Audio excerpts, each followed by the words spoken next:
আসসালামু আলাইকুম রহমতুল্লাহি ওয়া জান্নাত। আমি আজকে আপনাদের একটি কবিতা আবৃত্তি করে শোনাতে চাই।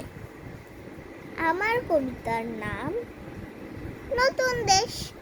লিখেছেন কবি রবীন্দ্রনাথ ঠাকুর। নদীর ঘাটের কাছে নৌকো বাঁধা আছে, নাইতে যখন যাই দেখি সে জলের ঢেউয়ে নাচে। আজ গিয়ে সেইখানে দেখি দূরের পানে মাছ নদীতে, নৌকো কোথায় চলে ভাটার টানে। জানি না কোন দেশে পৌঁছে যাবে শেষে, সেইখানেতে কেমন মানুষ থাকে কেমন বেশে। থাকি ঘরের কোণে চাঁদ জাগে মোর মনে, অমনি করে যায় ভেসে বেড়ায় নতুন নগর বনে।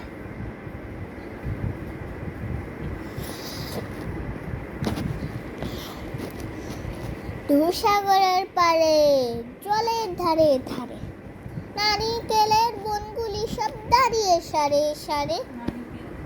পাহাড় চূড়া সাজে নীল আকাশের মাঝে, বরফ ভেঙে ডিঙিয়ে যাওয়া কেউ তা পারে না যে। কোনছে বনের তলে নতুন ফুলে ফলে, নতুন নতুন পশু কত বেড়ায় দলে দলে। কত রাতের শেষে নৌকো যে যায় ভেসে, বাবা কেন আপিসে যায় যায় না নতুন দেশে। তা আমার কবিতাটা এই পর্যন্তই ছিল।